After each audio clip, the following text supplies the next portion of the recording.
여러분 안녕하세요. 주쌤입니다. 자, 저하고 함께 9월 모의평가 함께 지금 풀어보도록 할 건데요. 오늘 시험 다들 어떻게 보셨어요? 잘 보셨어요? 지금 몇몇 학생들은 생각보다 점수가 잘 나온 학생도 있을 거고, 몇몇 학생들은 내가 기대했던 것보다는 조금 안 좋은 학생들도 있을 것 같아요. 근데 일단 이제는 평가 큰 게 하나가 끝났으니까, 자, 나한테 수고했다. 내 자신 토닥토닥 해주세요. 지금까지 고생 많으셨습니다. 물론 이제 앞으로 가야 할 길이 더 남아있기는 한데, 점수가 좋은 학생들은 잘했어요. 잘했어요. 이제 그대로 꾸준히 유지를 하고 쭉쭉쭉 올라갈 일만 남았습니다. 자, 그리고 조금 기대에 못 미쳤던 학생들, 이제 여러분들은 내가 어디가 부족한지를 안 거야. 그리고 더 기대에 못 미쳤다? 그러면 이제 열심히 해야 되는 자극을 받잖아요. 우리 이제 다른 과목하고 다르게 지학 같은 경우는 다른 과목하고 비교적 약간 벼락치기가 되잖아요.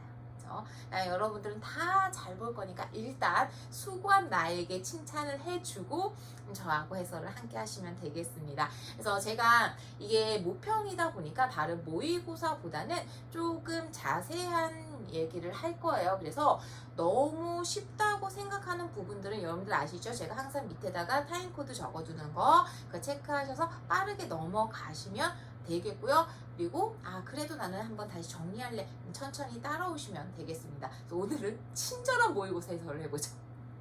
자, 우리 이제 70일 남았으니까 조금만 더 하시면 돼요. 조금만 힘내고 같이 봅시다. 자, 1번부터 보도록 하죠.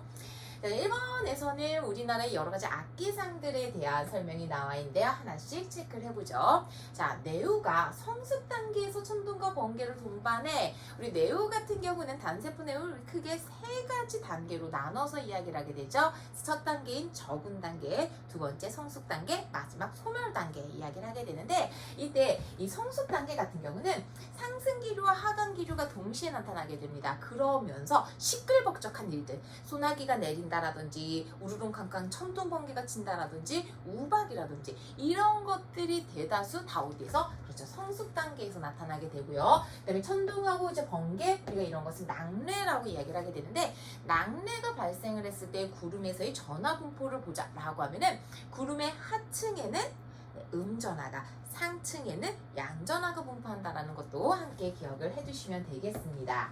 자, 다음 이제 B를 보면 우박이 발생하는 구름에 대해서 물어보고 있는데요. 우리 구름 같은 경우는 운형에 따라서 층운형 구름과 저운형 구름으로 나누게 되죠. 그래서 주로 층운형 구름은 안정한 공기에서 상승 기류가 약할 때 주로 발달을 하게 되고요. 저운형 구름은 쌓을 적자 높이 쌓여있죠. 상승 기류가 강하고 불안정할 때 잘 만들어지게 됩니다. 자, 그럼 우박은요. 우박 같은 경우는 강수 입자가 성장을 하고 어느 정도 크기가 커지면 중력에 의해서 하강을 해야 돼요. 얘가 떨어져야 되는데 상승이 너무 강하다 보니까 다시 위로. 이걸 반복을 하게 되죠. 그러다 보니까 층운형 구름이 아니라 저운형 구름이 있을 때 발사를 하게 되고요. 자, 그리고 황사. 우리나라 황사 같은 경우는 중국의 황토 지역이라든지 내몽골 지역 이런 곳에서 이제 발달하게 되는데 이 모래먼지가 날아오기 위해서는요. 발원지는 상승 기류가 그리고 우리한테 영향을 줄 때는 하강 기류가 그리고 서풍이 불수록 더 잘 발달하게 되죠. 그리고 특히 우리나라에 자주 영향을 주는 계절은 언제가 되죠? 여름이 아니라 건조한 봄. 그래서 겨우내 얼었던 땅들이 녹으면서 주로 발생을 하게 됩니다. 그래서 옳은 것은 A밖에 없죠. 정답 1번 될 거고요. 자, 다음 2번 문제로 넘어가 보도록 하죠. 자, 멘틀 대류인데 그 중에서 상부 멘틀 우리 6회에서 과목 A푼 학생들 6회에서 우리 이거 봤죠? 반갑지 않았어요? 자, 그때는 뭐 상부 멘틀 대류, 전체 멘틀 대류가 이제 나와 있었는데 우리 상부 멘틀 대류다라고 하게 되면은 이거는 뭐에 대한 걸로 설명을 하면 되냐면 연약권에서 대류가 일어나는 걸로 설명을 하시면 됩니다. 그래서 연약권에서 대류로 인해서 판이 움직일 수가 있어요. 자, 다음 니은을 보고 이거는 좀 약간 고민하는 학생들이 있었을 텐데 우리가 전체 지구적으로 보게 되면 해양 지각과 대륙 지각이 있을 때 평균 연령 설명은 해양 지각이 어려요. 뭐 특히 대서양 같은 경우는 2억 년이 넘는 해양 지각이 없어요. 왜 그렇죠? 해양 지각은 만들어지고 없어지고 이걸 반복하기 때문에, 그래서 해령에서 따끈따끈한 해양 지각이 생성이 되고요. 이것이 해령에서 멀어지는 방향으로 이동을 해서 해구에서 소멸을 하게 되죠. 그러다 보니까 나이에 제한을 갖는다라는 얘기예요. 그래서 대륙 지각보다 평균 연령도 어리게 되는 거고, 그러니까 결국 만들어지고 없어지는 걸 설명해라. 해저 확장설이죠. 그래서 이것이 가능한 거 상부 멘트 대류로 설명을 할 수가 있습니다. 자, 다음 디귿을 보게 되면 플룸에 대한 게 나와 있어요. 우리 플룸이다라고 하게 되면 멘틀 물질이 위아래로, 연직 위아래로 움직이는 흐름을 이야기를 하게 되는데, 차가운 플룸 섭입을 해서 어디까지? 외핵과 멘틀의 경계면, 뜨거운 플룸 외핵과 멘틀의 경계면에서 상승을 해요. 그러니까 지표에서 얕은 곳이 아니라 2900까지. 그래서 플룸은 상부 멘틀에서의 대류로만은 설명을 할 수가 없고, 얘는 무엇으로 설명을 할 수 있어야 되느냐? 전체 멘틀의 대류로 설명을 할 수가 있어야 되겠습니다. 그래서 옳은 것은 기억하고 니은이죠. 정답 4번 되겠네요. 자, 다음 3번 문제로 넘어가 보도록 하죠. 어느 중위도 해역에서 A시기, B시기에 각각 해수의 특성을 설명을 하고 있습니다. 자, 우리 같이 보기 보면서 얘기를 할 건데요. 수온만을 고려할 때 해수면에서 산소 기체의 용해도, 자, 기체의 용해도 같은 경우는 다른 고체나 액체는 조금 차이가 있죠. 일반적으로 고체나 액체 같은 경우는 온도가 높을수록 잘 녹아요. 반면에 기체의 용해도 같은 경우는 수온이 낮을수록 용해도가 더 커지게 됩니다. 그래서 이거는 뭐 부연 설명을 더 하자라면 뭐 대부분 다 알겠지만, 그래도 우리가 기체가 어디에 녹아 들어갈 수 있어야 돼요. 여기 같은 경우는 뭐 산소가 물에 녹아 들어가는 거거든요. 그거는 활발하게 움직이는 기체를 물이 꽉 잡아둘 수가 있어야 된다는 얘기예요. 그러려면 움직임이 어디다? 둔해야 된다.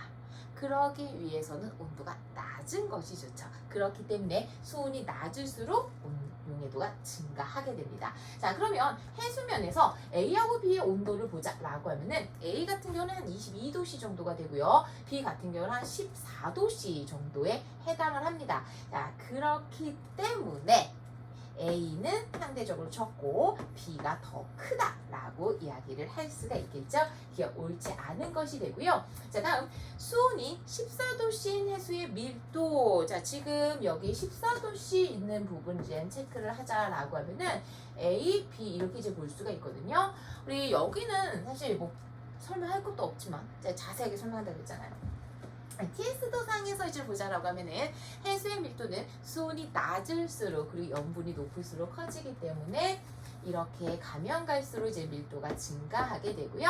이게 아니라도 그림상에서 염분을 비교를 하자라고 하게 되면 염분 어떻게 되죠?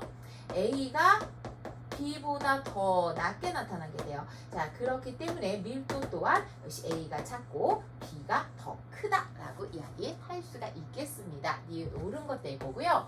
자, 다음 혼합층의 두께를 물어보고 있는데요. 우리가 층상 구조 다루는 거, 혼합층, 심해층, 수온예층, 심해층 다루는데 항상 이 세 개의 층상 구조가 모두 다 있는 것은 아니죠. 그리고 혼합층 같은 경우는 바람의 혼합 작용에 의해서 표층에서 온도가 일정하게 유지되는 부분을 이야기를 하게 되는데요. 먼저 A 같은 경우는 0, 해수면에서부터 바로 온도가 낮아져요.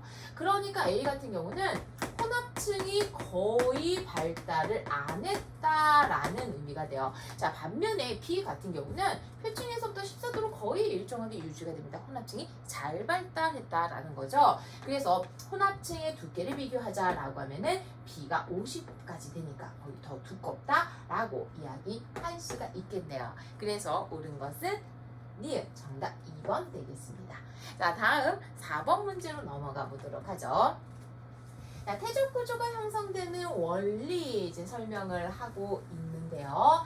자, 지금 입자의 크기가 16분의 1mm 이하인 점토를 이용을 하고요. 자, 그리고 전등불빛을 꽉 비춰줘요. 자, 그랬더니 표면이 어떻게 되느냐? 네, 갈라진 것을 확인할 수가 있습니다. 이게 바로 뭐의 형성 원리를 설명하는 거죠?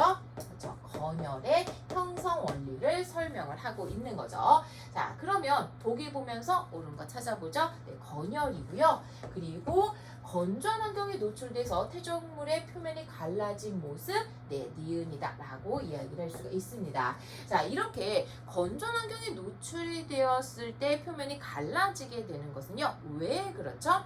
수분이 빠져나가게 되면서 그 공극사의 틈이 좁아지게 돼요. 그래서 쩍쩍 쐐기 모양으로 갈라진 틈이 나타나게 되는데, 이런 건열 같은 경우는 어디에서 잘 나타난다? 자, 입자가 작은 점토층에서 잘 나타나게 됩니다. 그래서 문제 자체에서도 사용하는 걸 보게 되면 입자의 크기가 16분의 1mm 이하인 걸 이야기를 하게 되는데요. 이때 여감 같은 경우는, 여감은 입자의 크기가 2mm 이상인 것을 설명을 하게 되거든요. 여감에서는 잘 나타나지가 않는다라는 거. 참고적으로 여감의 크기 2, 그 다음에 여기 나오는 거 2에서 16분의 1 모래, 16분의 1보다 작은 게 점토. 이런 정도는 좀 기억을 해두시면 좋을 것 같습니다. 그래서 옳은 것은, 네, 기억하고 니은 정답 4번이죠. 자, 다음 5번 문제로 넘어가 보죠. 가시광선으로 관측한 타원 은하와 불규칙 은하를 나타내고 있는데요. 가가 모양이 일정하지 않네요. 불규칙 은하가 되고, 이제 나가 동그랗게 나타나죠. 타원 은하가 됩니다. 그래서 일단 기억은 옳은 것이 되고요. 자, 다음 나를 구성하는 별들은 푸른 별이 붉은 별보다 많다. 자, 우리 어떻게 되죠? 네, 은하들의 별들의 평균입니다. 평균 색지수를 비교를 하자라고 하게 되면은 불규칙 은하의 평균 색지수가 가장 작고요. 여기는 나오지 않았지만 나선 은하, 그리고 타원 은하, 이런 순서가 되게 되거든요. 그래서 평균 색지수가 작다라고 하는 것은 푸른색 별의 비율이 높다. 그리고 평균 색지수가 크다라고 하는 것은 붉은색 별의 비율이 높다라는 의미가 되죠. 그래서 타원 은하 같은 경우는 붉은 별의 비율이 조금 더 많고요. 불규칙 은하 같은 경우는 이제 따끈따끈 생성되는 애들이 많기 때문에 푸른 별의 비율이 높다라고 이야기를 할 수가 있습니다. 이건 옳지 않은 것 되고요. 자, 그리고 이렇게 색지수 또는 색깔은 평균 나이하고도 관련이 있을 수가 있을 텐데요. 불규칙 은하 같은 경우는 성간물질이 굉장히 많아요. 그렇기 때문에 새로운 별의 탄생이 자주 일어나게 되죠. 그래서 나이는 적을 거고요. 반면에 타원 은하 같은 경우는 성간물질이 굉장히 적게 분포하기 때문에 은하 생성 초기에는 별들이 많이 탄생을 했지만 현재는 그렇게 탄생을 하지 않는다. 늙고 나이가 많은 별들이 많다라고 이야기를 할 수가 있습니다. 물론 가운데는 나선 은하가 들어가겠죠. 그래서 평균 나이는 가가 더 적다라고 이야기할 수가 있겠네요. 그래서 옳은 것은 기억하고 디귿 정답 3번 되겠습니다. 자, 다음 6번 문제 넘어가 보도록 하죠. 자, 별들의 특징들이 이렇게 지금 나와 있는데요. 우리 여기에 있는 별을 좀 보자라고 하면은 그냥 이렇게 먼저 얘기를 할게요. 이 기억하고 디귿 이 라인이 아마 이제 주계열성이 되겠죠. 그리고 니은 같은 경우는 거성 또는 초고성으로 이제는 설명을 할 수가 있을 텐데요. 자, 그럼 우리 하나씩 보자. 자, 반지름 기억하고 니은을 비교를 하라라고 되어 있습니다. 우리 지금 광도가 어때요? 서로 같아요. 이 별들의 물리량을 해석을 하는 데 있어서 가장 중요한 식은 광도 계산식이죠. 광도 같은 경우는 별의 반지름의 제곱 비례하고 표면 온도의 4제곱에 비례하게 됩니다. 이랬을 때 기억하고 니은 같은 경우는 광도가 어때요? 같아요. 한도가 같아요. 그런데 표면 온도를 보다 보니까 기억의 표면 온도가 니은보다 더 높습니다.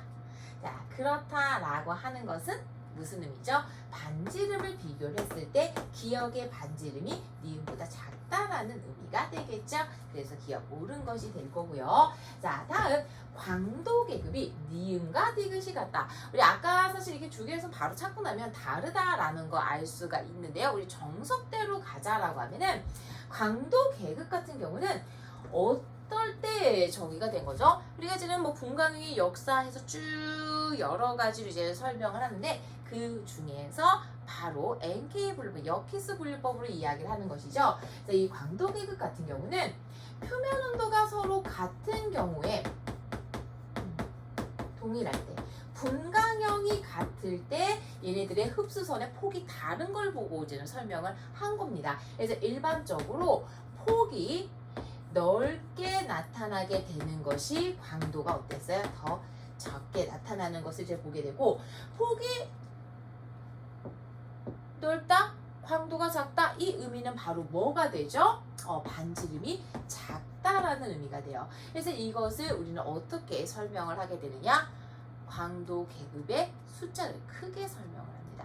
다시 바꿔 이야기를 하자라고 하면은 표면 온도가 같은 상태에서 광도가 크면 클수록 광도 계급에 나타나는 숫자가 어떻게 되죠? 더 작게 나타나게 돼요. 자, 그렇기 때문에 이들을 비교하자라고 하게 되면은 광도가 큰 니은이 광도가 작은 디귿보다 숫자가 더 작다라고 이야기를 할 수가 있죠. 같지 않습니다. 자, 다음 이제 디귿을 보자라고 하면은 디귿의 온도 범위를 봤을 때 5000에서 3000K 사이입니다. 그러면 얘는 뭐라는 거 알 수 있어요? 네, K형이라는 거 하는 것을 알 수가 있어요. 제가 이렇게 해서 그러면 오해가 있겠다. K형 같은 경우는 대략 한 5000에서 3500K 정도까지를 K형으로 설명을 하게 되거든요. 그런데 우리가 그거를 모른다고 하더라도 어쨌든 태양보다 표면 온도가 낮다 이런 정도도 캐치할 수 있잖아요. 이쪽으로 간다는 얘기예요.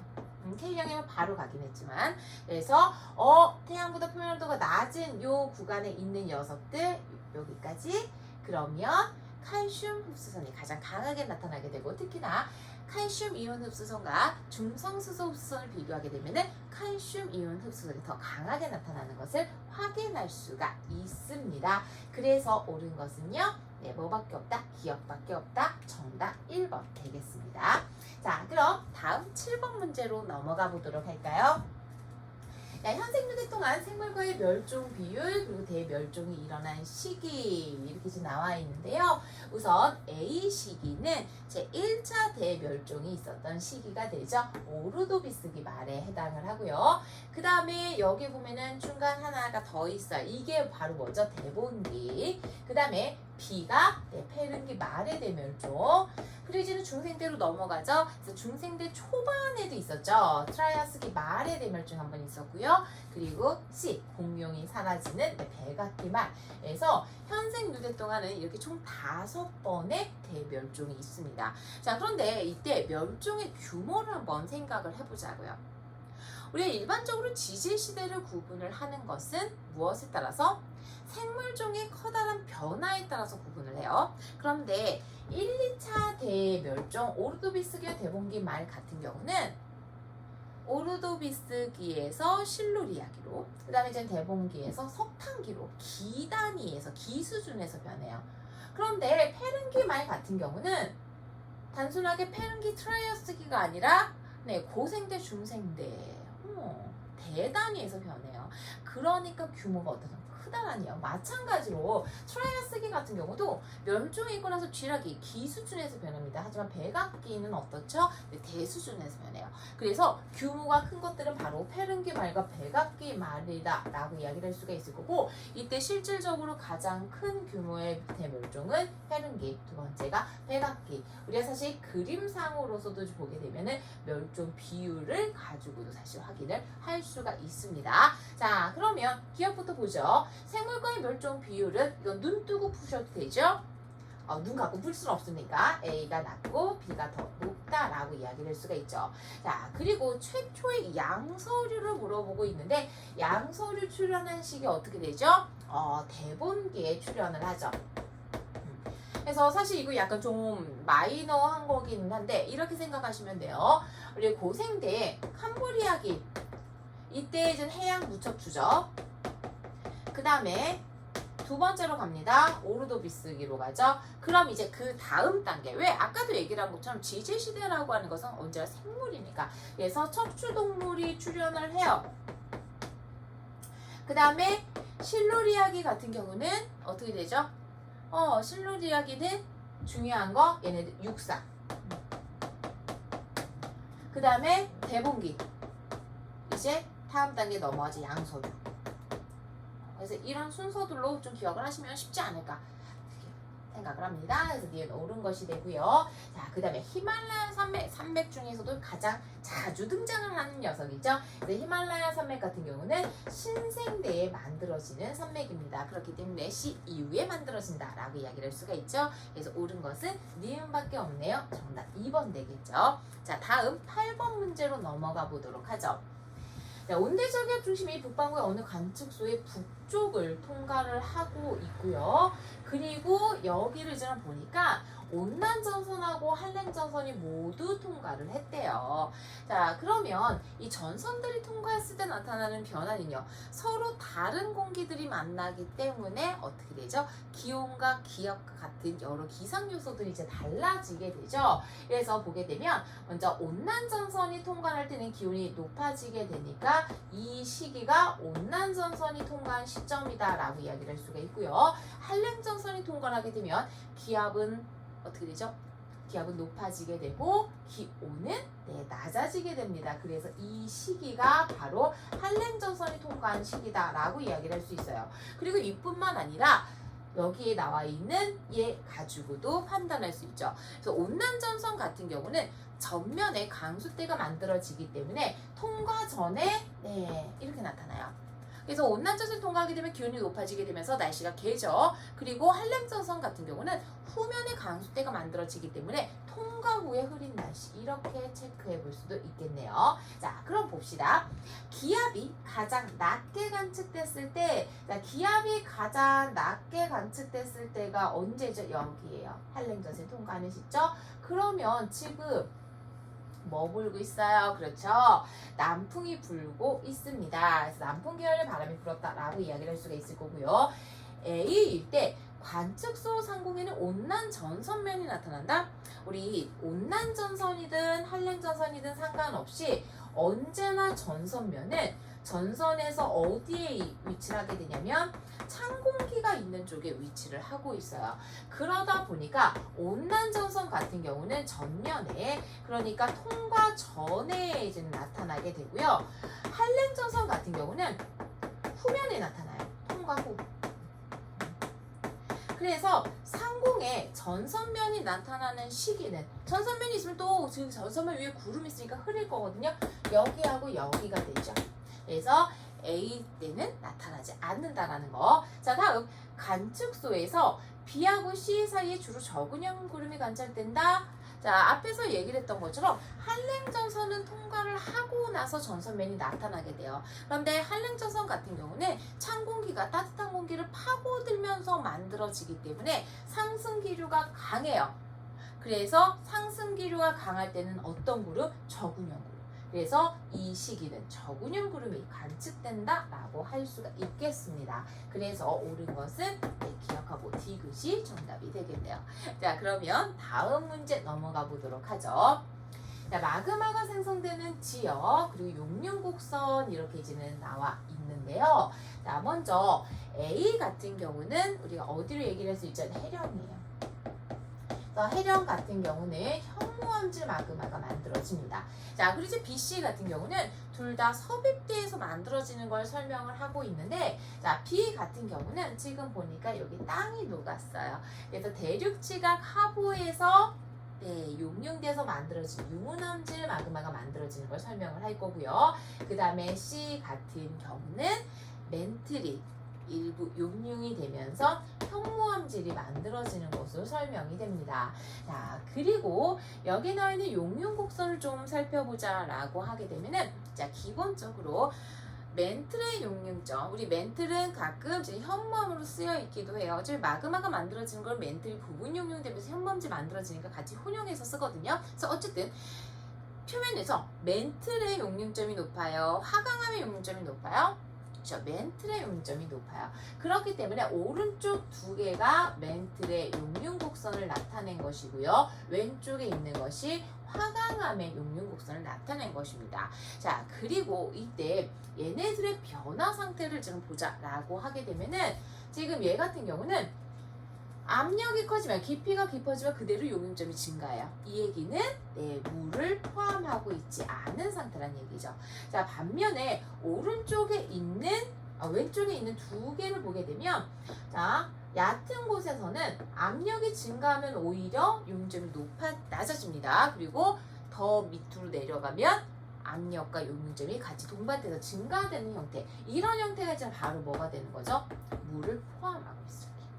그래서 기압 같은 경우는 물을 포함하고 있는 화강암의 용융곡선, 여기는 점선 같은 경우는 물을 포함한 멘틀의 용융곡선, 나머지 마지막 하나는 물을 포함하지 않은 멘틀의 용융곡선이다 라고 이야기를 할 수가 있어요. 자, 그러면 우리 각각 살펴보도록 하죠. 자, 물이 포함된 멘틀 물질이 용융돼서 마그마가 만들어진다. 이게 바로 어디에서 만들어지는 거죠? 섭입대에서 해양판이 섭입을 하게 되면 해양판에서 빠져나온 물들이 멘틀에 공급이 되고 멘틀이 부분 용융돼서 만들어지게 되는 거죠. 자, 그렇기 때문에 얘는 A가 아니라 C에서 만들어지는 것으로 설명을 할 수가 있을 거고요. A 같은 경우는 해령이기 때문에 상승을 해요. 압력이 낮아지게 되죠. 그 결과 만들어지는 걸로 이야기를 할 수가 있습니다. 자, 그리고 생성되는 마그마의 SiO2의 함량을 좀 보자 라고 하게 되면은 B 같은 경우는요 어떻게 되죠? B의 경우는 유문험지를 만들어지게 되니까 SiO2 함량이 63% 이상으로 이야기를 할 수가 있어요. 반면에 C 같은 경우는 현무암질이니까 52% 이하로 설명을 할 수가 있죠. 그렇기 때문에 B가 C보다 높다라고 이야기를 할 수가 있을 거고요. 이때 기억 같은 경우는요. 화강암이 녹은 거죠. 대륙지각이 용융되는 것을 설명을 합니다. 그렇기 때문에 C가 아니라 B에 해당한다라는 것. 그래서 옳은 것은 니은밖에 없네요. 정답 2번 되겠습니다. 자, 다음 10번 문제로 넘어가 보도록 하죠. 현재 우주의 구성요소 비율 그리고 중력 렌즈 현상 이제 설명을 하고 있는데요. 우주 구성하는 거를 이제 보자라고 하게 되면 가장 적은 A가 이제 바로 뭐냐면 고통 물질이죠. 그리고 중간 정도의 한 25%가량 분포를 하는 이 B에 해당을 하는 것이 암흑 물질이고요. 그리고 지금 현재 구성비가 가장 큰 C가 이제 바로 뭐가 되죠? 이것이 암흑 에너지가 되죠. 자, 그리고 이제 오른쪽 나를 보자라고 하면은 중력 렌즈 현상이 이제 나타나게 되는데요. 우리가 중력 렌즈 현상 이제 보통 그림을 이제 보면 K사가 있고 얘가 휘어져서 이렇게 보인다. 그래서 광도가 커지기도 하고 상이 여러 개로 나뉘는 거를 이야기를 하는데 지금 사실 이 그림상으로 보면 여기서 보이는 요상 하나, 여기서 보이는 요상 하나 이렇게 두 개가 있는 것처럼 보이지만 실제로 이게 아니죠. 굴절이 일어나는 게 지금 단면에서 이렇게만 그린 거지. 얘가 위아래다. 그래서 거의 이렇게 띠 모양으로, 링 모양으로 이런 식으로 상이 나타나게 돼요. 오케이? 자, 그러면 보기 보면서 옳은 거 찾아봅시다. 자, A는 암흑에너지 아니죠? 암흑에너지는 가장 많이 있는 C가 될 거고요. 자, 그리고 우주가 팽창하는 동안의 비율을 이제 보자라고 하게 되면은 B에 국한되지 않고 물질 같은 경우는 양이 어때요? 일정해요. 질량은 일정합니다. 양이 일정하다라고 하는 것은 밀도가 뭐 한다는 얘기죠? 감소한다는 얘기예요. 반면에 암흑 에너지 같은 경우는 시간이 지나면 양이 어떻죠? 점차 증가해요. 밀도가 뭐예요? 일정해요. 이게 이제는 바로 암흑 에너지의 정의죠. 자, 그러다 보니까 C는 밀도가 감소하고 있고 얘가 일정해요. 그래서 전체 암흑 에너지에 대한 암흑 물질의 비율은 뭐 할 수밖에 없다? 그렇죠. 감소할 수밖에 없습니다. 니은 옳은 것이고요. 자, 다음 나를 이용하여 중요렌즈 현상을 이용해서 우리가 암흑물질을 추정할 수가 있게 되죠. 그래서 암흑물질 같은 경우는 전자기파와 상호작용을 하지 않기 때문에 우리가 관측할 수 없어요. 그렇지만 물질이니까 뭐를 가지고 있다? 중력을 가지고 있다. 그래서 중력을 이용한 방법으로 암흑물질의 존재를 추정을 하게 됩니다. 그것의 대표적인 예가 여기 있는 중력 렌즈 현상. 그리고 이것 이외에 우리나의 회전 속도 곡선, 그리고 또 뭐가 있죠? 은하단 내에서 은하의 이동 속도, 이런 것들을 가지고 우리가 존재를 추정한다라는 거. 하지만 하기는 아직까지는 불가능하죠. 그래서 옳은 것은 니은하고 디귿 정답 5번이고요. 자, 다음 11번 문제로 넘어가 보도록 하죠. 자, 대기의 남북 방향으로 연평균 에너지 수송량을 위도별로 나타냈다라고 되어 있는데, 자, 여기서 에너지 수송은 언제나 방향성을 가져요. 어떤 방향성을 갖죠? 없는 놈 걸 뺏지 않지. 같이 고르게 나눠야 돼요. 그러다 보니까 에너지가 가인인 저위도에서 에너지가 부족한 고위도의 방향을 채택을 하게 돼요. 자, 그러다 보니까 북반구 같은 경우는 언제나 북쪽 방향으로, 그리고 남반구 같은 경우는 언제나 남쪽 방향으로 이동을 하게 됩니다. 그래서 지금 그림에서 이 적도를 기준으로 해서 나눠보자 라고 하게 되면 왼쪽이 플러스 방향 북쪽이에요. 그러니까 왼쪽에 있는 A하고 B가 위치를 하고 있는 것이 북반구가 되는 거고요. C가 남쪽으로 이동합니다. 이것이 이제 바로 남반구다 라고 이야기를 할 수가 있습니다. 자, 그러면 보기 보면서 우리 하나씩 체크를 해보죠. 자, A에서는 대기대순환에 간접순환이 위치한다. 우리 대기대순환의 간접순환이다 라고 하게 되면은 페렐순환이고요. 이 페렐순환 같은 경우는 약 30도에서 어디 60도 사이에서 나타나게 되죠. 그래서 A의 위치를 봤을 때 페렐순환이 나타나는 지역, 간접순환이 위치하는 곳이다 라고 이야기를 할 수가 있습니다. 자, 그리고 B에서는 지금 저위도예요. 0에서 30도니까 헤들리 순환이 나타나게 되고요. 그리고 부호를 봤을 때 플러스 부호를 가지고 있기 때문에 북쪽으로 이동한다 라고 이야기할 수가 있겠죠. 자, 다음 캘리포니아 해주가 나와 있는데요. 이 캘리포니아 해주 같은 경우는 미국의 서쪽이죠. 우리 북태평양의 동안에서 흐르는 한류를 이야기를 할 수가 있거든요. 그러니까 북태평양이에요. 남반구는 아예 되지 않는다라는 얘기죠. 그래서 캘리포니아 해류 같은 경우는 북태평양에서 나타나게 되는 아열대 순환에서의 동안 경계를 해당을 하게 되죠. 자, 그렇기 때문에 이 해역이 나타나는 곳은 여기 사이로 지금 가게 되겠죠. 그래서 A가 가능하지만 C는 불가능하다라는 것. 그래서 옳은 것은 기억하고 니은 정답 3번 되겠습니다. 자, 그러면 다음 12번 문제로 넘어가 보도록 하죠. 질량이 태양 정도인 별이 진화하는 과정에서 주계열 이후래요. 그럼 지금 얘 같은 경우는 중심액이 수축을 하고 있는 단계이기 때문에 적색거성이 도달하지 않은 준거성의 단계로 설명을 할 수가 있습니다. 자, 그러면 그걸 기억하시면서 보기 하나씩 체크를 해볼 건데요. 중심액의 온도는 주계열 단계일 때보다 높다. 자, 주계열 단계 같은 경우는 우리 태양 정도의 질량이니까 약 한 1500만 K예요. 그러다가 주계열을 끝났다라고 하는 것은 중심에 있던 수소가 고갈됐다. 모두 사용이 됐다라는 의미예요. 그러면 수소가 고갈되고 나서는 더 이상 수소 핵융합 반응이 일어나지 않기 때문에 기체 압력 차이에 의한 힘이 사라지게 돼요. 그러면서 중력이 더 크게 나타나기 때문에 중심부에서는 뭐가 일어나고 있어요? 수축을 하게 돼요. 그런데 이때 이렇게 중심부에서 수축이 일어난다라고 하게 되면은 중력 수축 에너지에 의해서 중심부의 온도는 어떻게 되죠? 상승을 하게 돼요. 자, 그러다 보니까 이 중심액의 온도는 주계열 단계일 때보다 더 높아질 수밖에 없습니다. 자, 다음 표면에서 단위 시간당 단위 면적당 단위 시간에 방출하는 에너지. 자, 이거 제가 계속 강조하고 있는 부분이에요. 단위 시간에 방출하는 에너지는 광도이고요. 그 단위 시간 동안에 단위 면적에서 방출하는 에너지는 슈테반 볼츠만 법칙으로 설명이 되는 거죠. 그래서 이것은 표면 온도와 어떻다는 얘기요? 내제곱에 비례하게 돼요. 우리 이제 보통 얘로 이야기를 하는 거예요. 이거야. 그러니까 이거를 비교를 하기 위해서는 별의 광도를 비교하는 것이 아니라 뭐만 찾으면 된다? 표면 온도만 보면 된다는 얘기예요. 자, 그러면 주계열 단계일 때 이제 비교를 해보자. 앞에서 우리가 여기까지 얘기했어요. 자, 중심의 기준 수축을 하게 되면서 온도가 상승을 하게 되면 열 에너지가 핵 바깥쪽으로 전달이 되게 되면서 수소각 연소가 일어나게 돼요.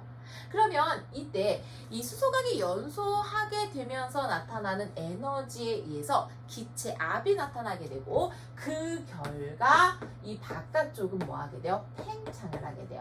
그래서 이렇게 바깥쪽에 팽창을 한다라고 하게 되면은 표면 온도는 뭐 하게 되죠? 더 낮아지게 돼요.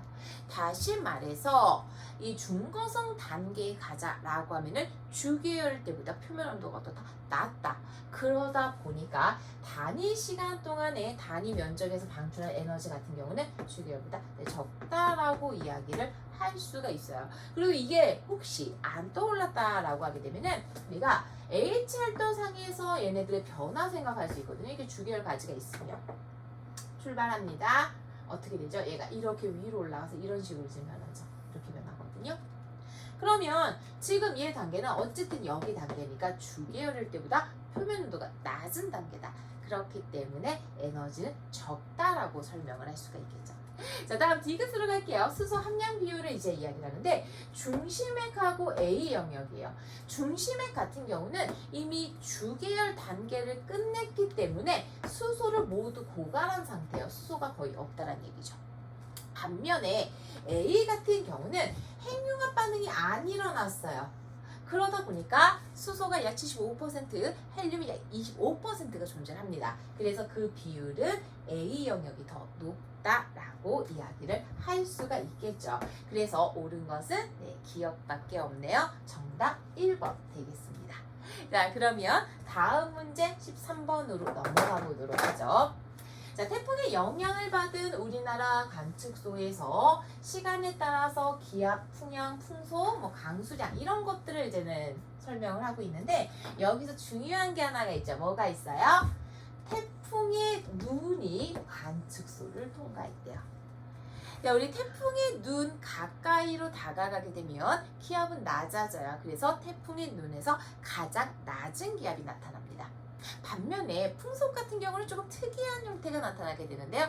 태풍의 눈 가까이 가면 풍속은 강해져요. 그러다가 눈하고 딱 만나면 되죠. 풍속이 확 급격하게 감소하는 부분이 나타나게 돼요.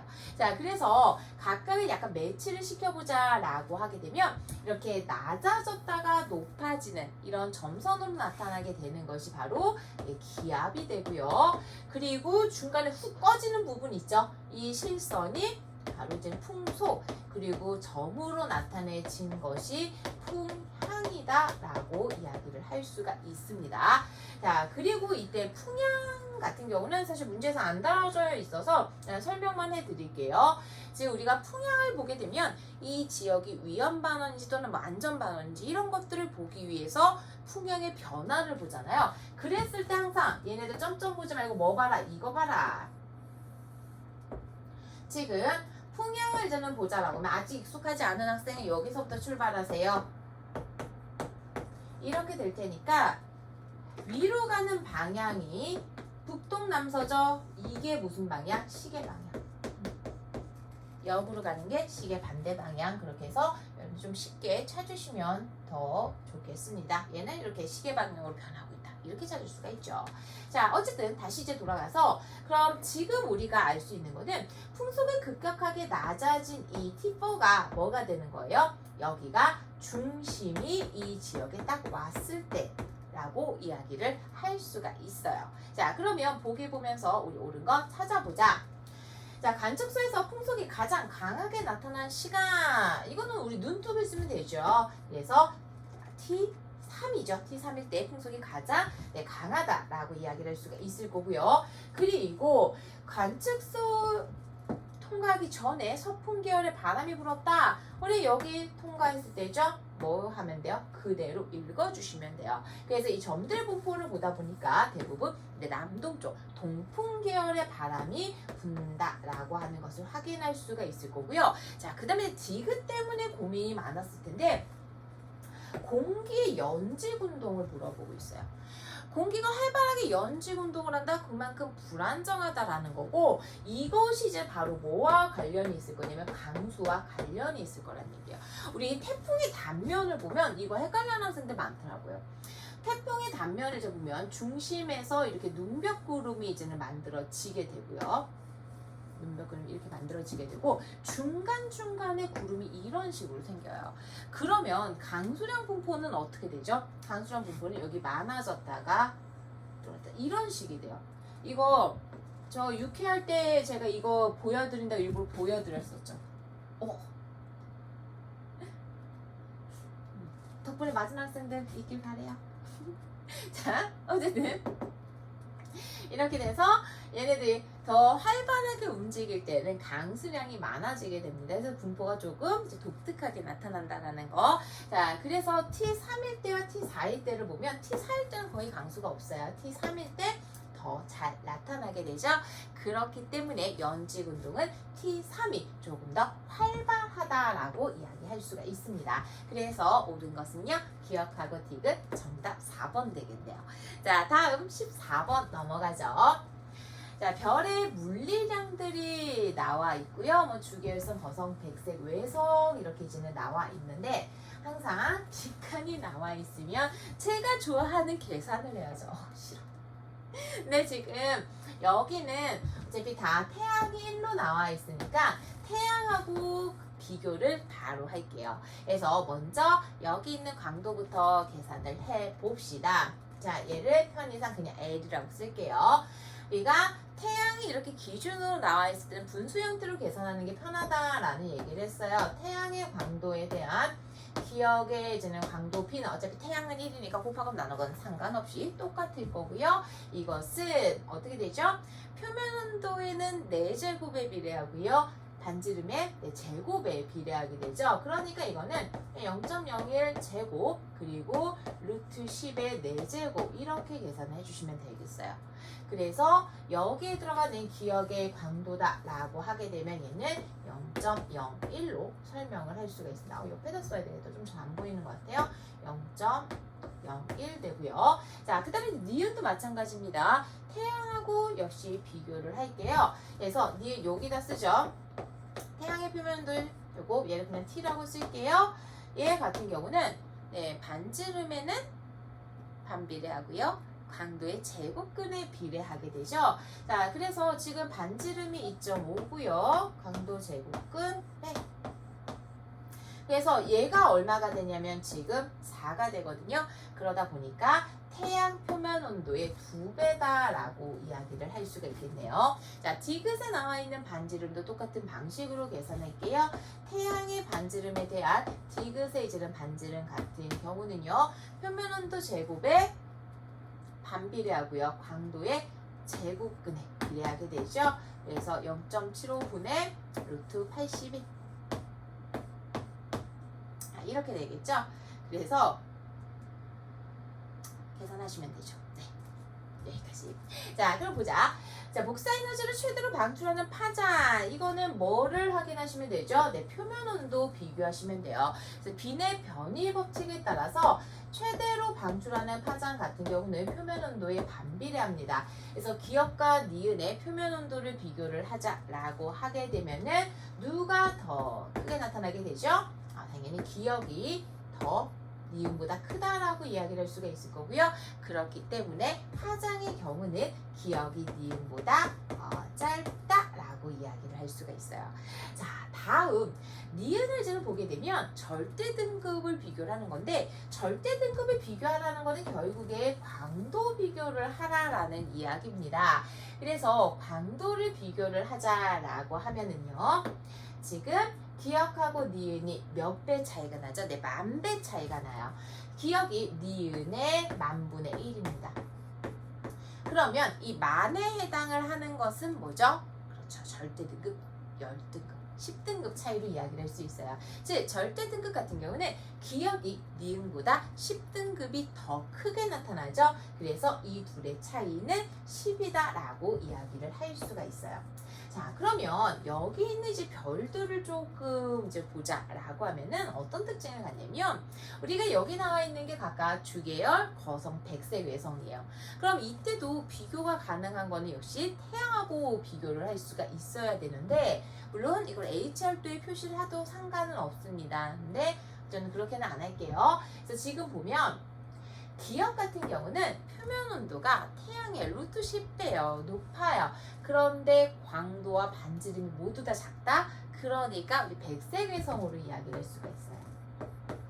자, 그리고 니은 같은 경우는 태양의 표면 온도보다 높아요. 광도도 크네요. 반지름도 크네요. 일단 얘는 스킵. 자, 그 다음에 디귿 같은 경우는 표면 온도가 태양보다 낮은데 광도가 태양의 81배예요. 그러니까 보다 거성이다. 그래서 나머지 니은이 우리 주계열 어차피 똑같이 가는 거니까. 자, 그러면 이때 별의 질량을요 바로 비교할 수 있을까요? 아니죠. 우리가 별의 질량에 따라서 물리량을 비교하는 거는 같은 주계열일 때만 가능해요. 그래서 이 상태로는 그냥 니은과 디귿을 바로 비교는 못한다는 얘기예요. 오케이? 자, 그러면 니은은 주계열이니까 될 거고 이 디귿이 주계열이었을 때는 어땠을지를 생각해 보자는 얘기예요. 그런데 우리가 알고 있는 한 가지는 뭐냐면 주계열은 얘가 적색 거성이 되든 청색 거성이 되든 어쨌든 주계열에서 시작을 해서 표면 온도가 어떻게 돼요? 낮아지고 광도는 커진다는 얘기예요. 다시 말하면 디귿이 주계열이었을 때 제가 해설지 디귿 프라임으로 써놨는데 주계열이었을 때 얘보다는 광도가 뭐하다는 얘기예요? 작다라는 얘기예요. 오케이? 그러면 주계열인 상태에서 니은과 디귿 프라임 이때 광도를 보면 각각 100하고 81보다 작아요. 그럼 질량은 누가 더 크다? 니은이 더 클 수밖에 없다라는 거. 그리고 이때 얘 디귿 프라임의 질량이 더 작은 거거든요. 그런데 디귿은요. 주계열 이후 거성 단계로 가게 되면 질량 결손이 일어나게 되면 질량은 어떻게 되죠? 차츰차츰 더 줄어들어요. 다시 말하면 질량이 줄어든 디귿이 디귿 프라임보다 질량이 작다. 그러니까 당연히 디귿은 더 작고 니은이 더 크다. 설명을 할 수가 있겠죠.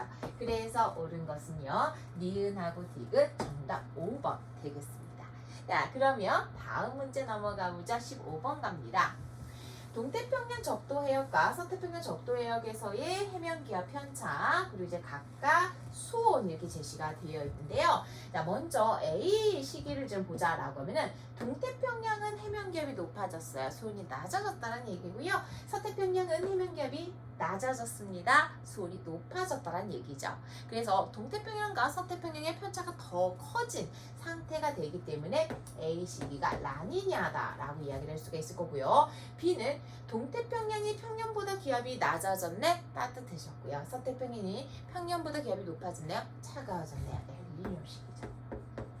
자, 다음 이제 날을 보게 되면은 지금 동태평양에서의 표층 소음 편차를 볼 수가 있는데 이때 표층 소음 편차를 보니까 더 따뜻해졌어요. 더 따뜻해졌다. 그러면 동쪽에 있는 따뜻한 해수가 서쪽으로 이동한 양이 감소했다. 즉 무역풍이 약해졌다. 이것은 엘니뇨 시기다. 이렇게 판단이 가능하겠죠. 자, 그러면 보기 봅시다.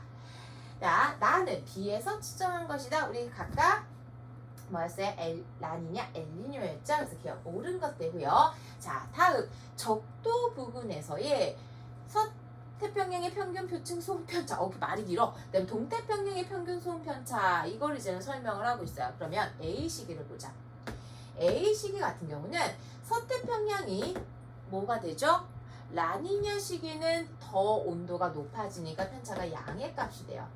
반면에 동태평양 같은 경우는 평년보다 낮아지게 되니까 음의 값이에요. 그럼 결국에 얘가 양이 된다는 얘기예요. 반면에 B 시기 같은 경우는 엘니뇨 시기죠. 서태평양 같은 경우는 손이 낮아집니다. 음의 편차를 가질 거고요. 동태평양 같은 경우는 손이 높아지기 때문에 양의 편차를 가질 거죠. 그래서 언제가 더 크다? 그렇죠. A가 B보다 더 크다라고 이야기를 할 수가 있습니다. 니은 옳은 것 될 거고요. 자, 다음 적도 부근에서의 해면 기압을 이제 이야기를 하고 있어요. 이것도 역시 해석을 해보자. A 같은 경우는 어떻게 되죠? A 시기는 라니냐 시기 때문에 동태평양은 평년보다 더 높아지고요. 서태평양은 더 낮아져요. 반면에 B 시기 같은 경우는 동태평양은 조금 낮아져요. 따뜻해지니까 얘가 커져요. 그래서 이 둘을 비교하면 언제가 더 크다? 그렇죠. A 시기가 더 크다라고 이야기를 할 수가 있습니다. 그래서 기니디가 모두 옳은 것이 되죠. 정답 5번이네요. 자, 다음 16번 문제 넘어가 보죠. 자, 지구 공전궤도 그리고 자전축의 경사각 변화 이렇게 좀 설명이 되어 있습니다. 자, 그럼 그림을 저는 먼저 보자라고 하면은 우선 북반구 같은 경우는 근일점에 있을 때 계절, 제가 이제 일단 북반구를 기준으로 쓸게요. 근일점에 현재 있을 때의 계절이 뭐가 되죠? 네, 겨울이고요. 그리고 원일점에 있을 때가 여름이 돼요. 그러면 이때 A 같은 경우는 겨울, 여름으로 가는 중간이니까 뭐가 되죠? 네, 봄이에요. 자, 그러면 여기에서 6,500년 전을 물어보고 있어요. 전. 우리가 이렇게 4분의 1 주기로 90도 시회전을 했을 때는 계절 한 칸씩만 움직여주면 된다 그랬죠. 그래서 6,500년 후로 가면 그 다음 계절로, 그리고 6,500년 전으로 가면 이전 계절로 가면 돼요. 그래서 A가 현재 봄이니까 6,500년 전에는 이전 계절이 뭐가 된다? 네, 겨울이 된다라고 할 수가 있습니다. 기억 옳은 것 되고요. 자, 다음 북위 35도에서 기온의 연교차. 근데 사실 이렇게 두 가지가 나오면 자전축의 경사각만 봐도 크게 상관없어요. 그래도 우리가 혹시 모르니까 한시 체크를 할 건데 지금 6,500년 전과 현재를 비교를 하고 있어요. 그러면 경사각은 언제가 더 크게 나타나게 되느냐? 6,500년 전이 현재보다 더 커요. 그럼 이것으로부터도 사실 연교차가 더 커질 거라는 거 생각을 할 수가 있거든요. 근데 좀 보자. 지금 우리 어차피 겨울 나와 있잖아. 겨울 나와 있으니까 6,500년 전에는 겨울이 A에 위치했었어요. 현재는요. 어디? 근일점. 그러면 6,500년 전은 태양과의 거리가 어쨌든 근일점이 가장 가까운 데거든요. 좀 멀어졌어요. 뿐만 아니라 경사각이 커졌기 때문에 겨울철 남중 고도는 더 낮아지게 됩니다. 다시 말하면 6,500년 전의 겨울은 현재보다 춥다는 얘기죠. 그렇기 때문에 연교차가 현재보다 더 크다라고 이야기를 할 수 있어요. 자, 다음 이제는 남반구를 물어보고 있어요. 여름철 평균 기온을 이제는 물어보고 있는데 13,000년 후입니다. 이것도 사실 이렇게 가능하다는 얘기예요. 13,000년 후는 경사각이 작아졌기 때문에 여름의 최대 고도가 낮아져요. 그래서 더 서늘한 여름이 올 거예요. 자, 그런데 우리 위치도 확인해보자. 남반구가 여름철은 현재 어디죠? 현재 여름은 근일점에 있을 때예요. 그런데 13,000년 후가 되면 원일점. 태양과의 거리도 멀어지게 되고 경사각이 감소하게 되면서 최대 고도도 낮아져요. 그러니까 현재는 좀 뜨거울 거고 13,000년 후는 조금 더 서늘할 거다라고 이야기를 할 수가 있습니다. 그래서 옳은 것은요. 기억하고 디귿이 정답이 되겠네요. 자, 다음 17번으로 넘어가 보죠. 자, 어느 지구의 현재 위치 그리고 고지자기 극의 위치, 이제 북극이 설명이 되어 있습니다. 자, 지금 여기서 고지자기 극의 이제 변화를 좀 보게 되면 이렇게 일렬로 쭉 놓여 있잖아요. 그럼 지구가 어떻게 오죠? 같이 남북 방향으로 동일 경도상을 따라서 움직인 상태다라는 거를 이제 대략적으로 경로가 일직선 뭐 다 이어진다고 하면, 자, 그럼 보자. 이때 6천만 년 전에서 4천만 년 전, 그 다음에 4천만 년 전과 2천만 년 전의 이동을 비교를 해야 되는데 어차피 시간 간격이 2천만 년은 똑같습니다. 그러면 거리가 길면 길수록 위도 변화가 크면 클수록 이동 속도가 빠르다라고 이야기를 할 수 있거든요. 그럼 이때 6천만 년 전에서 4천만 년 전까지는 이만큼이 변했어요. 그래서 대략적으로 지금 이 한 칸이 30도니까요. 한 40도 정도가 변했네요. 그 다음에 4천에서 2천은요. 이만큼 20도 정도 변했어요. 그렇기 때문에 6천만 년 전에서 4천만 년 전이 평균 이동 속도가 더 빠르다라고 이야기를 할 수가 있습니다. 기억 옳은 거 될 건데요. 우리 여기서 심심풀이로 그러면 이도 한번 찾아볼까요? 6천만 년 전에는 지게가 어디에 있었을까요? 어디에 있었을까요? 지금 얘가 북극이죠. 같이 이동시키는 거 생각을 하면 되는데 그냥 이걸로 볼게요. 30도, 그 다음에 60도, 90도, 120도. 지게와의 떨어진 거리가 120도예요. 북극하고 지게가 120도 떨어져 있죠. 그렇기 때문에 이때 지게의 위치는 남이 30도 부근이라고 얘기를 할 수 있어요. 자, 마찬가지로 4천만 년 전도 한번 계산을 해보자 라고 하면은 4천만 년 전에 여기 대략 20도, 50도, 그 다음에 80도 정도가 떨어져 있어요. 그러니까 이때 지게 위도는요, 북위 10도 정도로 얘기를 했었죠. 북극하고 떨어져 있으니까. 그 다음에 2천만 년 전의 위도를 보자 라고 하게 되면은 대략 여기 한 10도라고 잡죠. 10도, 그 다음에 40도, 70도. 그러면 어디 있는 거죠? 내가 왜 계산 안 돼? 60도, 70도 떨어져 있으니까 여기 정도 있다. 그러니까 어차피 이건 다 근사치로 찾는 거니까 70도가 떨어져 있습니다. 이렇게 이동했다라고 이야기를 할 수가 있겠죠. 70 정도로 잡으면 될 것 같아요. 80 정도 잡으면 될 것 같고 아까하고 약간 수치가 달라지긴 했는데 위치만 파악을 하시면 되니까 근사치만 볼게요. 그 다음에 지금 1000만 년 전으로 이제는 가자라고 하면은 얘가 얼만큼 떨어져 있냐면 여기 30도 떨어져 있고요. 대략 50도 떨어져 있다라고 얘기를 할 수 있어요. 50도가 떨어져 있는 상태이기 때문에 이때 위도는 북위 40도 정도다라고 판단을 할 수가 있습니다. 그리고 지금 현재는요 30도에 있어요. 현재. 이렇게 우리가 숫자를 가지고도 얘네들이 얼만큼 이동을 했는지를 찾아줄 수가 있다라는 겁니다. 자, 그러면 이제 다시 문제로 가서 6천만 년 전에 암석에 있는 고지자기 복가, 우리 6천만 년 전 그러니까 90도 이상이 떨어져 있었어요. 남반구에 있었죠.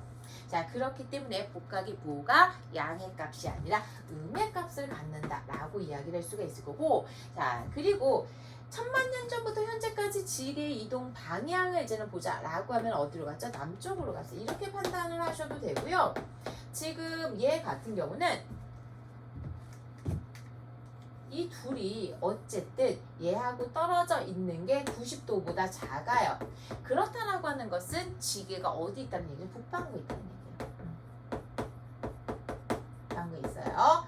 자, 그리고 극과의 거리를 봤을 때 1000만 년 전이 조금 더 가까워요. 현재가 조금 더 멀어요.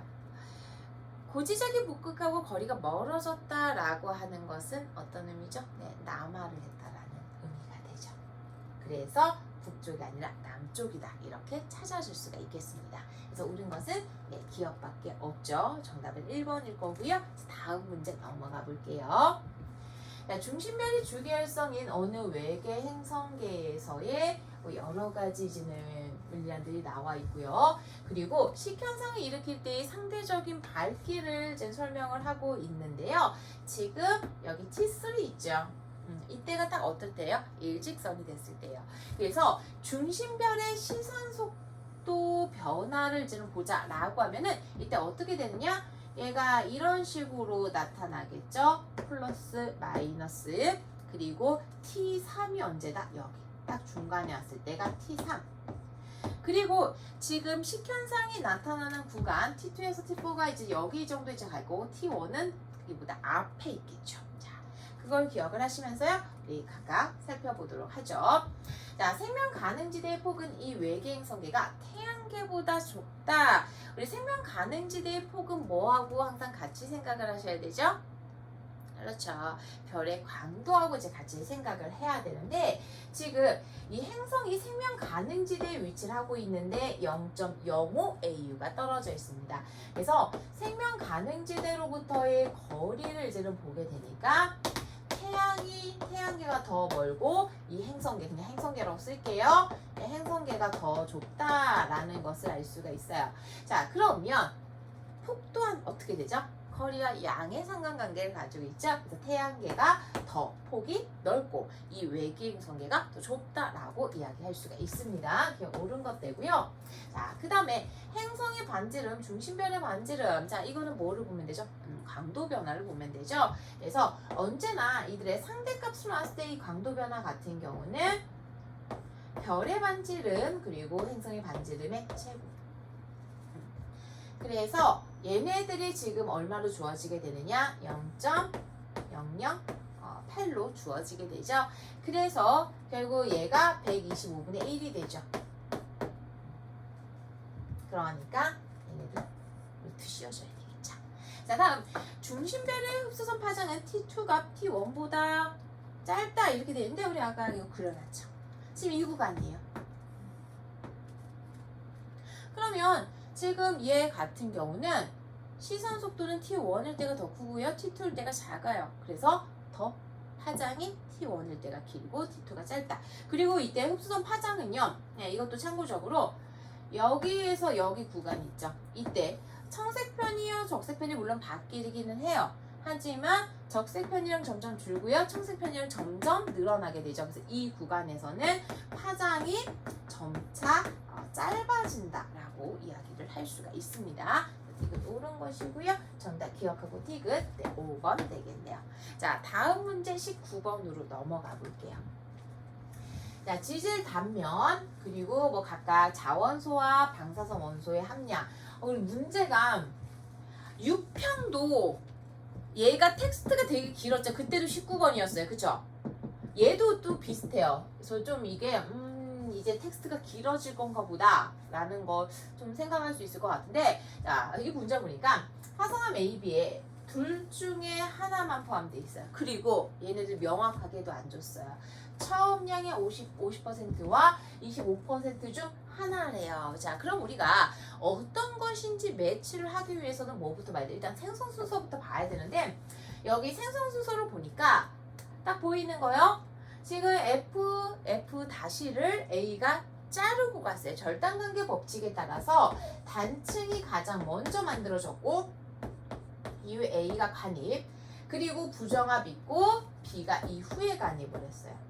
자, 그러면 여기에서부터 나이를 비교를 하자라고 하게 되면은 A의 나이가 B보다 뭐 해야 돼요? 더 많아야 돼요.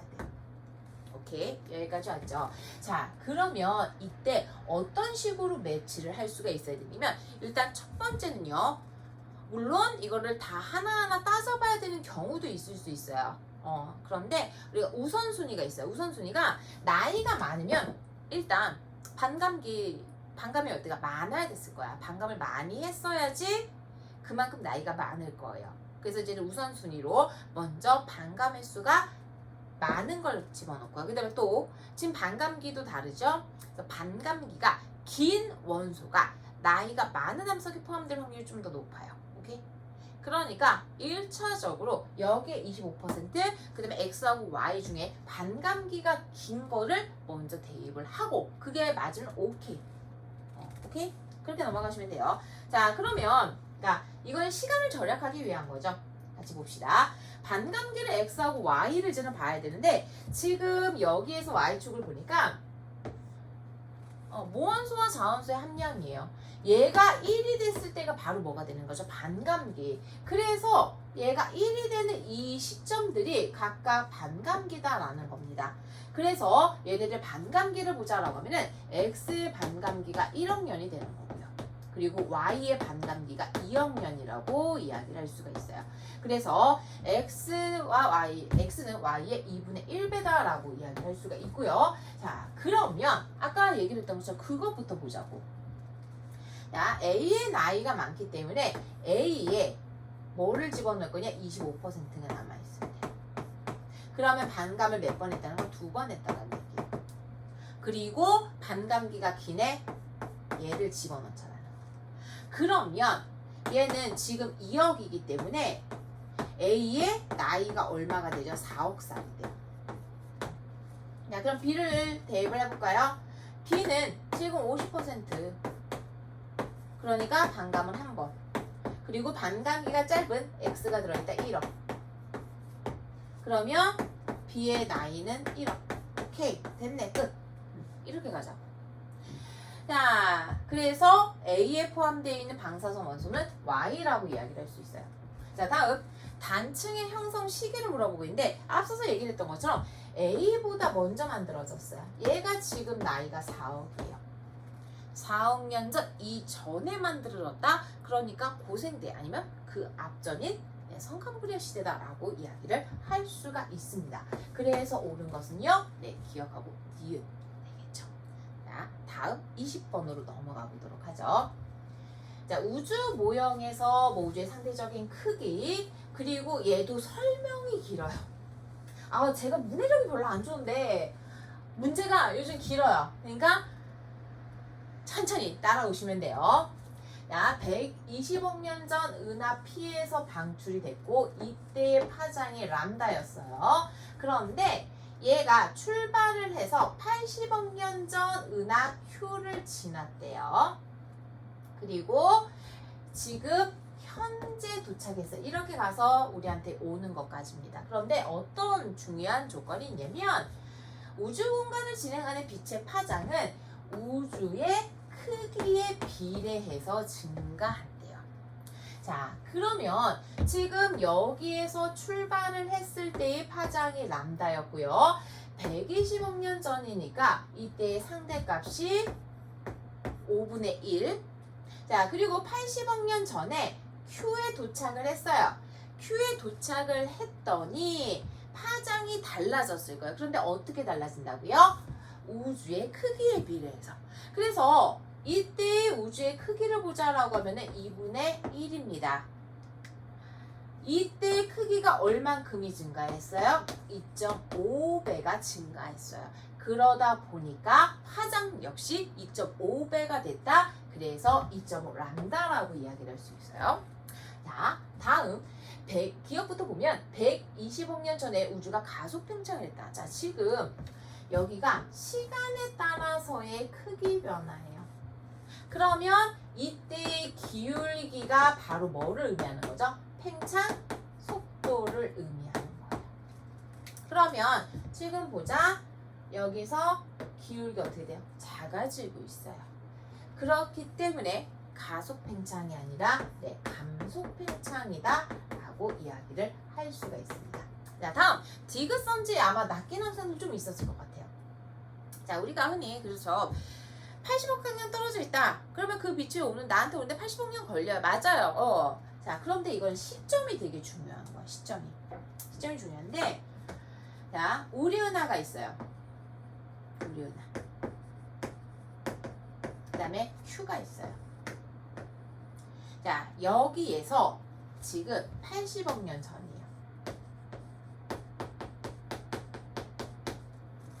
여기를 지나온 빛이 출발을 합니다. 그래서 현재가 됐거든요. 현재가 되면 얘들아, 우리 은하하고 Q 사이의 거리는 어떻게 돼요? 네, 멀어져요. 팽창하는 우주의 중심은 없다 보니까 얘네들이 멀어져. 그러니까 우리 은하 이렇게 가 있다라고 치면 Q는 어때? 얘도 멀리 가 있다라는 거야, 여기로.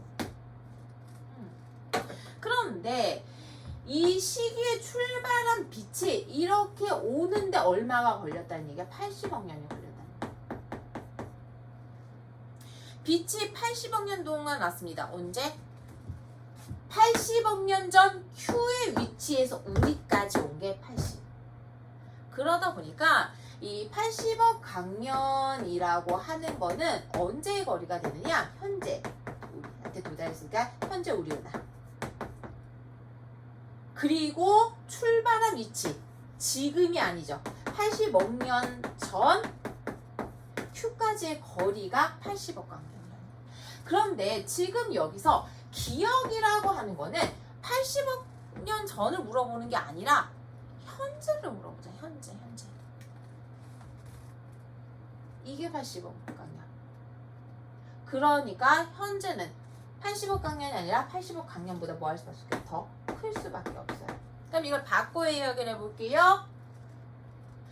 80억 년 전에 우리 은하와 Q의 거리는 80억 강년보다 더 가까웠죠. 멀어서 쫓아가니까. 그래서 이런 게 좀 이해가 안 되면 제가 원래 문제 풀 때 그림 그리는 거 되게 좋아하잖아요. 그래서 그림 그려 보시면서 하면 좀 더 이해가 쉽지 않을까요? 아닌가? 내가 이제 물론 이제 그림 그리는 걸 좋아하는 건 제가 텍스트를 잘 못 쓰기 때문에 이과생이잖아. 글을 잘 못 쓰기 때문이긴 한데 이게 딱 눈으로 보이는 것들이 있어서 여러분들이 이런 걸 충분히 활용을 하시면 더욱 좋을 것 같아요. 이렇게 해서 어쨌든 정답은 니은입니다. 자, 이렇게 해서 오늘 우리가 목표 이제 8월에 본 9월 목표 문제를 이제 모두 다 풀어봤는데 앞서서 이야기를 했던 것처럼 지금 점수보다 여러분들이 이걸 지는 기반으로 얼마나 피드백을 잘하고 그리고 이제 수능 준비를 열심히 하느냐 그게 더 중요하다라고 얘기를 했죠. 그래서 여러분들 열심히 준비하시고요. 70N 후에는 우리 웃으면서 그때는 그랬는데 9평 때는 그랬는데 수대 대박이 났네 이런 얘기를 할 수 있도록 열심히 합시다. 자, 그럼 저는 오늘 여기까지고요. 우리는 또 나중에 기회가 되면 만나 뵙도록 하겠습니다. 여러분 안녕.